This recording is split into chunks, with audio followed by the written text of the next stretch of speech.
সেনাপ্রধানের অবশেষে বোধোদয় হয়েছে। সেনাপ্রধান আর কোনো রাজনৈতিক বক্তব্য দেবেন না, তিনি রাজনৈতিক বক্তব্য এড়িয়ে চলবেন এবং এই বিষয়টি নিশ্চিত হয়ে গিয়েছে।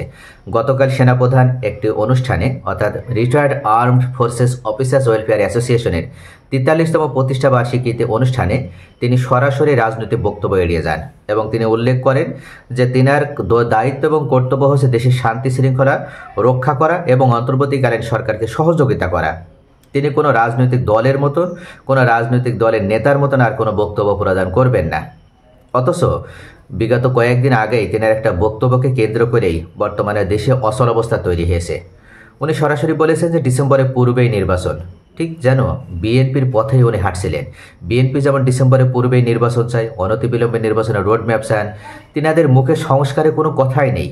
বিএনপি একটা কথাই বারবার বলে এসেছে যে সংস্কার পরে হবে, আগে নির্বাচন। অথচ নির্বাচনে জয়লাভ করার পর আসলে সংস্কার তারা করবে কিনা এটাও তো নিশ্চিত নয়। তারা তো ধরেই নিয়েছে যে প্রধান রাজনৈতিক দল হিসেবে তারাই ক্ষমতায় যাবে, তাই সংস্কার কোনটা করবে কোনটা করবে না সেটা তাদের পরবর্তীতে তাদের উপরে নির্ভর করবে। কিন্তু দেশের সাধারণ জনগণ কি চায়? সাধারণ জনগণ চায় যে এই মুহূর্তে আগে সংস্কার পরে নির্বাচন। যদি সংস্কার আগে সম্ভব না হয়, যদি নির্বাচন আগে হয়ে যায়, তাহলে আবারও নতুন করে কোনো ফ্যাসিজম এই দেশে ফিরে আসতে পারে।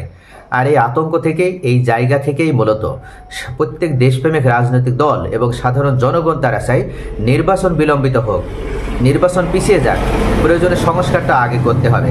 আর সংস্কার করা না গেলে আবারও ফ্যাসিজম ফিরে আসবে। তবে সেনাপ্রধানের বোধোদয় হয়েছে, সেনাপ্রধান সাধারণ জনগণের পাঁচ বুঝতে পেরেছে।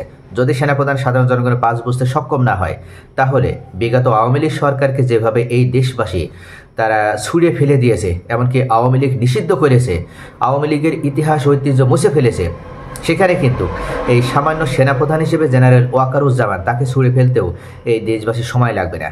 অর্থাৎ সেনাপ্রধান তিনি তো আর একা নয়, সেনাপ্রধান অবশ্যই তার ছোট্ট একটা ইউনিট আছে, যেমন পিনাকি ভট্টাচার্য উল্লেখ করেছেন, তার একটা ছোট্ট গ্রুপ আছে, আর এই গ্রুপটা মিলেই তারা এ ধরনের অধ্যত্বমূলক আচরণ করছে।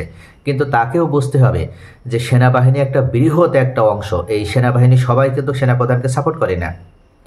তিনি যদি হঠকারী পথে হাঁটেন এবং তিনি যদি একের পর এক দেশ বিরোধী, অর্থাৎ প্রয়োজনে সংস্কার নয় আগে নির্বাচন, অথবা তিনি যদি এটা মনে করেন যে তিনি ভারতের আবার তাবেদারি রাষ্ট্র করার বা ভারতের তাবেদারি রাজ্য করার চেষ্টা করবেন, তাহলে কিন্তু সকল ষড়যন্ত্র রুখে দেবে এই দেশবাসী, এই সাধারণ জনগণ এবং দেশপ্রেমিক সেনাবাহিনী।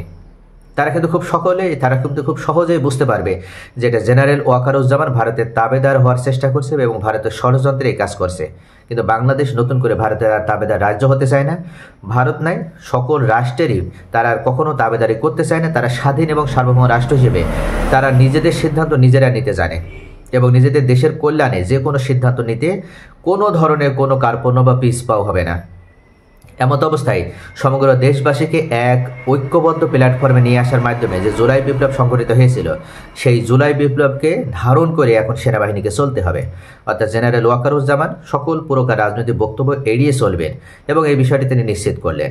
এখন থেকে জেনারেল ওয়াকারুজ্জামান অন্তর্বর্তীকালীন সরকারের সহযোগী হিসেবে কাজ করবেন, দেশের শান্তি শৃঙ্খলা রক্ষার কাজে ভূমিকা পালন করবেন।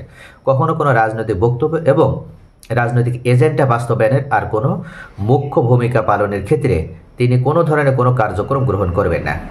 তো প্রিয় দর্শক, আপনাদের মূল্যবান মতামত কমেন্টে জানাবেন। Thanks for watching.